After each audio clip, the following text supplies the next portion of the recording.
So, how do we proceed in this particular case? Well, everything else remains unchanged. In fact, the black lines that we see here, it indicates that this is the starting situation. Okay. So, S1 is the saving rate with which we begin, and then S2 is the new saving rate. So, how do we analyze this particular situation? Well, what do we do here? What do we see here? Since we said that everything else remains unchanged. So, nothing else has changed, only this has changed. Nothing else has changed. But what is this change going to lead to? That is the question, with a change in S. So, nothing else gets affected, as we can see, because delta K remains the same. Production function also remains the same. The only curve that has got affected is the S of Fk curve. Okay, are we clear about that? And how is that represented here in this particular figure that we are looking at? It is represented by a red line. So, this red line indicates the new S of Fk curve, and to indicate that it is the new saving rate, it is labeled as S2. Okay. We should also mention here that S2 is greater than S1, right. What is the change that is going to occur in the economy? Okay. If again numbers are given to us, numerically we can solve for it, but graphically also we can look at what is the change that is happening in this economy. What has changed because of a new higher saving rate? This. Okay. So, this was the previous steady state level of K, right. Now, because of a new, when S increases to S2, what it implies is there is a new steady state level of capital, which is labeled as K star 2, and the previous one was labeled as K star 1. Okay. So, what has happened in this economy? The economy has actually, it has not attained yet, by the way. The economy is still here. Okay. And what the economy has found out is that now there is a new steady state. Okay. So, there is a distinction, because there is a new steady state does not mean that the economy is jumping from K1 to K2 immediately, because savings rate has gone up. Okay. So, think about it something like this. So, when inflation occurs, we know that the price of the same good that we were purchasing earlier has gone up. That is an information. That does not mean that now also, let us say, I can afford that good. Okay. That is a separate question altogether. So, similarly here, the first thing we need to ascertain is what is the impact of increase in savings rate in an economy, right. The impact is that the economy is now having a new steady state. And remember, corresponding to this Y2, there is also a corresponding level of steady state output. So, steady state output has also changed. Again, the fine distinction being, it does not imply that simply by the change in the savings rate, the economy is moving to this new steady state. No, that is not the implication. The implication is that there is now a new steady state, like there is now a new price, a higher price to the same object that we were buying earlier. Okay. So, that is the impact of increase in savings rate. What impact is it going to have in the long run? The impact is, as we have seen earlier, when an economy is moving from a lower output level to a higher output level, the process of growth occurs there. So, what is going to happen in this particular context? We are already familiar with that particular story. So, how is the economy going to move from K1 star to K2 star? So, now the relevant steady state is K2 star. Okay. So, maybe I should write it down here. So, the relevant K star is now K2 star. Okay. Why is now this the relevant steady state? Because why, if you still want to be very specific, since S has increased. Okay. What is going to happen then? The economy is currently at K1 star. This is where the economy is located currently, and it knows that the new steady state. So, K1 star is no longer the steady state. That is the point. The economy is currently at K1 star, but K1 star is no longer the steady state. I am just writing SS to denote steady state. Why? Since S has increased. Okay, just as we said that, you can think of a parallel, that why do prices change? Maybe let us say, it was a bad year in terms of agricultural output. Let us say there was a drought. Okay. So, the earlier price now does not hold because supply has contracted. So, prices have gone up. The third point then is, then K1 star is less than K2 star, where K2 star is the new steady state and K1 star is the old steady state, just to be very clear about this, right. So, for us now, the relevant line is actually this red line that we see, the red curve that we see, which is S2 f of k. Are we clear up to here? Then what happens in this economy? That is the question now. First part, we have determined the new steady state, but second part, remember, the economy now has to move towards this steady state. So, the economy has to move from K1 star to K2 star. And how does this movement take place? Since K1 star is less than K2 star, this implies, go back to the mechanism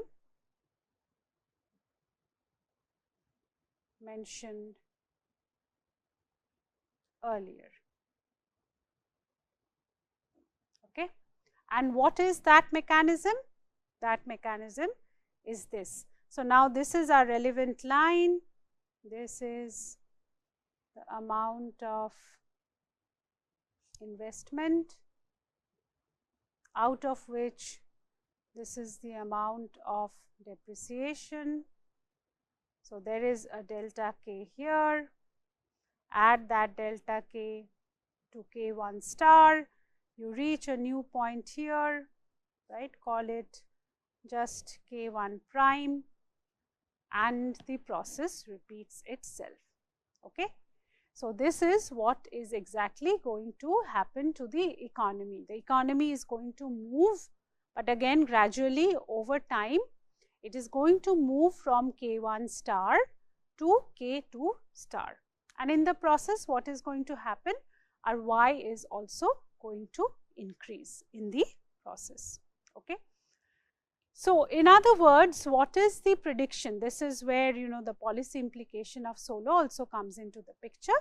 So, as per this benchmark Solow model that we have seen so far, it predicts that higher S small s is saving rate. So, higher saving rate will lead to higher K star. K star is the steady state capital, and since output is a function of this K, so higher K star will lead to higher Y star. So, the Solow model predicts that countries with higher rates of saving and investment will have higher levels of capital and income per worker in the long run. So, this is the prediction that comes out from the Solow model. So, now I suppose what we have been talking about in the earlier weeks as well, that models are necessary so that they help us organize all these different observations that we make about the world around us, and they also make predictions like this. And if we would like to see if such a prediction is empirically, does it hold, yes or no. So, here in order to check that, on the x axis we have investment as a percentage of output. Average investment has been taken for over 40 years on the x axis. On the y axis is income per person, right, because remember, prediction of the Solow model is that with higher rates of saving and investment, those countries will also have higher per capita income in the long run. This long run is important. That is why the time period between 1960 and 2003 has been considered. What do we see here? So, this is why we had looked at similar graphs earlier. What the points here, from what we can see, more or less a positively sloped line can be fitted. What does that mean? It means that there is a positive relationship between investment as a percentage of output and per capita income in the long run. And is this what the Solow model had predicted? Yes, this is what the Solow model had also predicted. So, now I suppose we can see why the Solow model was so popular in the 1950s, 1960s, even up to 1970s in many cases, because it's like a neat recipe, right? It is like telling us or telling the governments of different economies that you want higher per capita income in the long run, of course not in the short run. Then what should you do? You should be investing more, you should be saving more. If you do that, then your income, per capita income, will be higher in the long run. So, it is like a very neat and clean prescription that has been given, an economic prescription, so as to say, and naturally this has become very popular, especially during that time. Okay. Now, if we are clear about this, let us move to another variant of the same thing, and that is what happens when there is population growth. I should mention it here, break even investment in presence of population growth.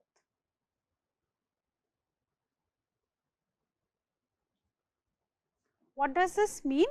This means that, remember, the way we are defining all our terms, they are in per worker terms, right? Now, in this analysis that we have done earlier, where we had seen this, one assumption was that population was not growing. Okay, we said ceteris paribus, only saving rate was growing. But if we want a more realistic representation of an economy, in an economy there is growth in population, isn't it? So, now the next question is, what happens when there is growth in population? When there is growth in population, let us say population is growing by a rate of 2%. Okay. So, in that case, what is going to happen in the Solow growth model? The break even investment, that equation that we have seen earlier, now that is going to change slightly. Now, let us first try to understand it intuitively, and then we will get back to the equation that we see here. Okay. So, earlier we had said that investment had two components. One, depreciation. Why depreciation? Again, because physical capital is subject to wear and tear. Okay. So, to maintain its level of performance, etc., there is depreciation, and depreciation is also a part of investment. The second component that we had seen earlier was addition to new capital stock.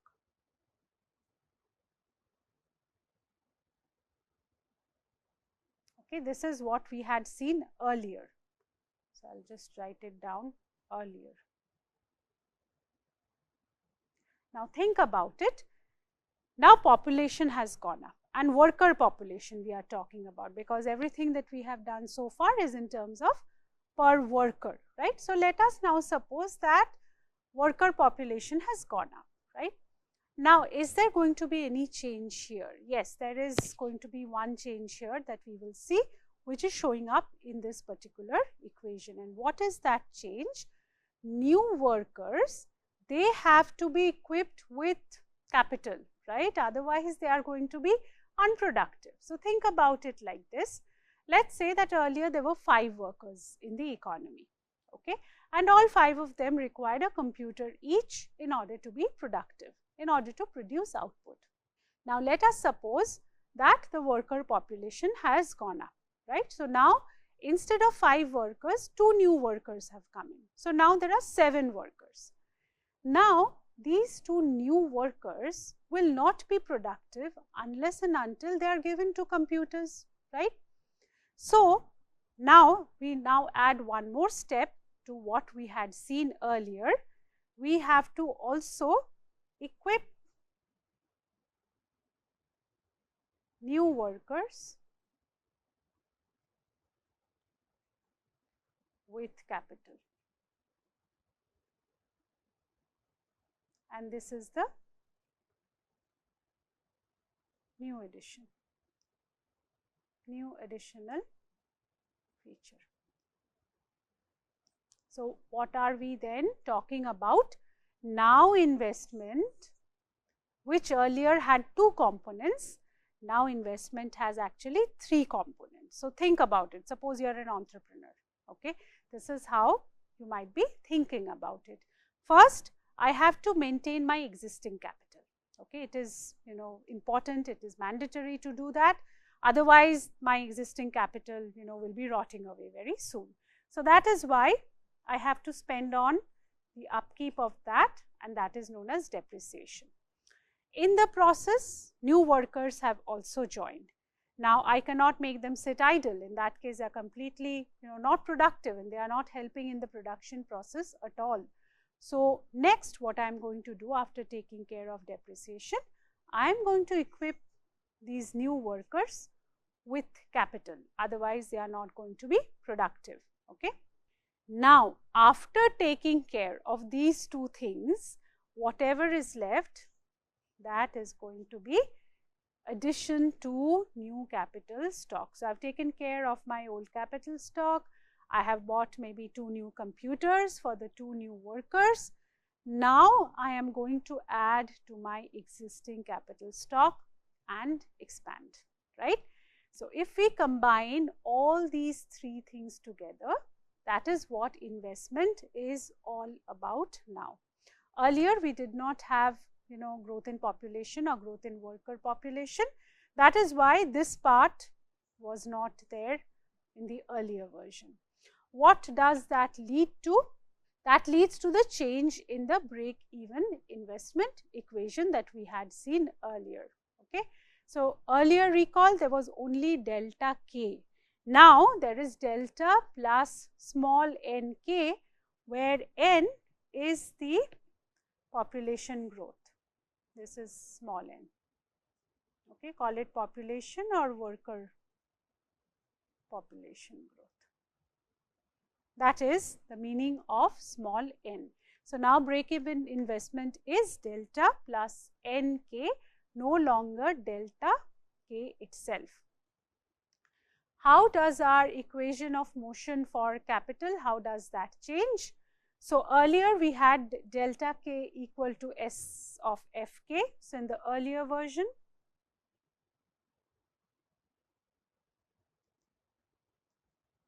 this is what we had. We had delta k equal to S of Fk minus delta k. Earlier version as in when there was no growth in worker population. Now because there is growth in worker population, this is the new change that we have.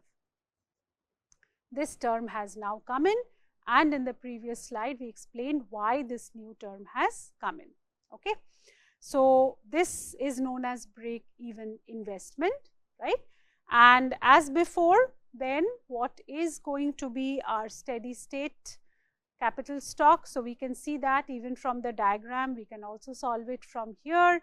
As before, we said delta k equal to 0, and if we do that, so at steady state, what happens? This delta k is equal to 0. This implies our LHS, or left hand side, is equal to 0.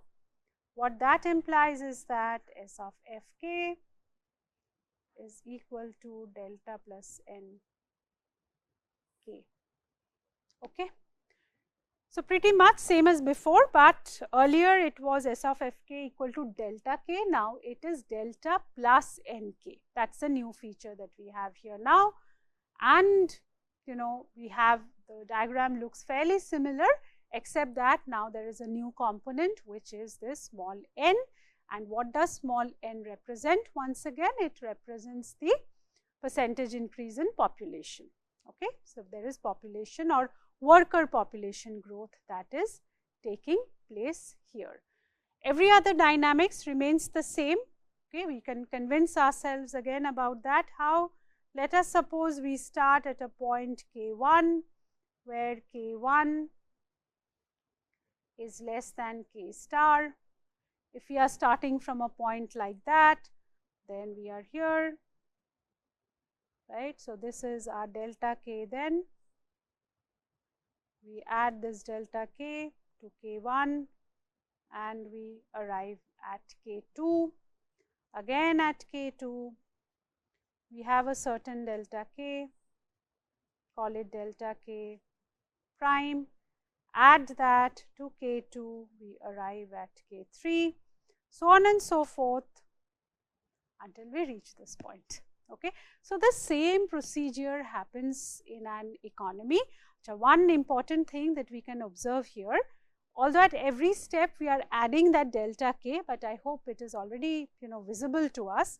This magnitude of delta k, you see this much is the magnitude here, or maybe it will be clearer here.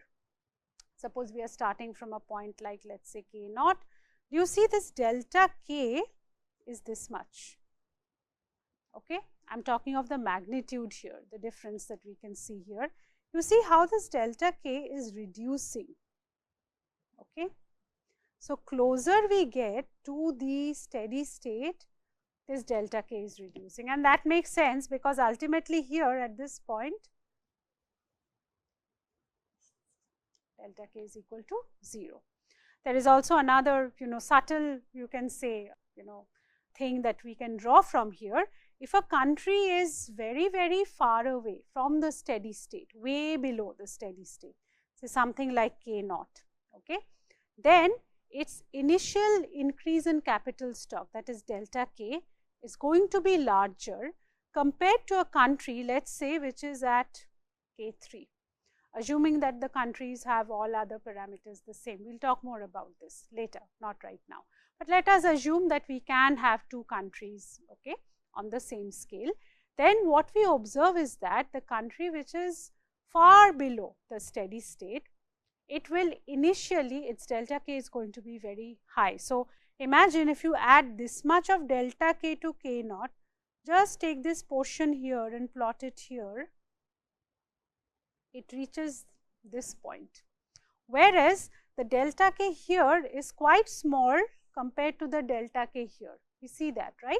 So if a smaller portion of delta k is added here, naturally, yes, everything is inching forward towards k star, but the pace, the rate is going to be different.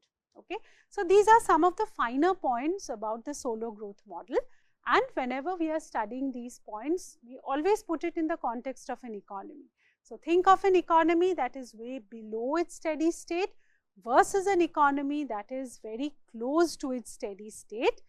Both will have delta k greater than 0, but the magnitude of delta k is going to be different, and that will have an implication on how fast or how slow an economy reaches the steady state. Okay, so you can just play around with these things. Okay, so one more exercise for you. I hope that after all these explanations, you should be able to figure it out yourself. So what is the impact of population growth? Again, we are using population growth and worker population growth interchangeably, but it is N that is changing here. So what happens here if, let's say, that there is an increase in N, worker population has gone up, then what it does, this leads to a figure like this, where the green line that we see is the new line. Please try and draw this, because as I have mentioned earlier also, to understand the solo growth model, it helps a lot if we keep drawing these figures repeatedly. Okay. So if population growth has occurred here, so from N1, it is now N2, and N2 is greater than N1. So more of population growth. What has happened is now the economy has now a new steady state, like before that we had seen when there was increase in savings rate, but now the new steady state is lower compared to the previous steady state. I hope you can figure it out, and again the dynamics and everything of this model is going to remain unchanged. What is important is this prediction of the solo model. Higher N is going to lower K star, so that will lead to lower Y star.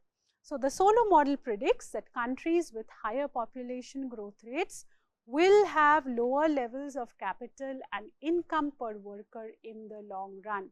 So countries where population keeps on rising very fast, okay, their long run income per worker terms is going to be lower. Is that what we see? Well, this is the empirical evidence. Like before, we have population growth on the x-axis, and we can see that this is over a good 43 years to be precise, and on the y-axis we have per capita income. These are the plots, the scatter plots of different countries, and what do we see? More or less, right? If you have the data, you can run a neat regression and see for yourself, but it is going to be a negatively sloped line, right? And you can again see why the solo growth model was so popular at that time, and we can also perhaps relate this with what we see around us. Countries with a higher rate of population growth, they have lower levels of per capita income compared to countries where population growth is lower. Okay. So very quick recap of what we have done so far. This is pretty much the benchmark solo model. So very quick recap, as we had we took a look at that excerpt from what Robert Solow had said, that contrary to the Harrod-Domer model, the long run growth here, it does not stem from capital accumulation or investment, and this movement towards the steady state that we saw, where delta k kept on increasing in the sense delta k is greater than 0, k kept on increasing because we were adding delta k to k. It kept moving towards the steady state. Now that converges to a steady state rather than growing forever because of diminishing returns to production. This is a very important point. Why? Because this whole procedure could take place because of the very shape of the production function, which we had discussed earlier. That is why we said the production function for the solo growth model is very, very important, because if we change the production function, the implications are also going to change. So this dynamics that we saw in this model, in the process where y kept on increasing, that is entirely due to the property of the production function that exhibits diminishing returns. So this is a very important feature, and if we are okay up to this point, we will now move on to what is known as the augmented solo growth model.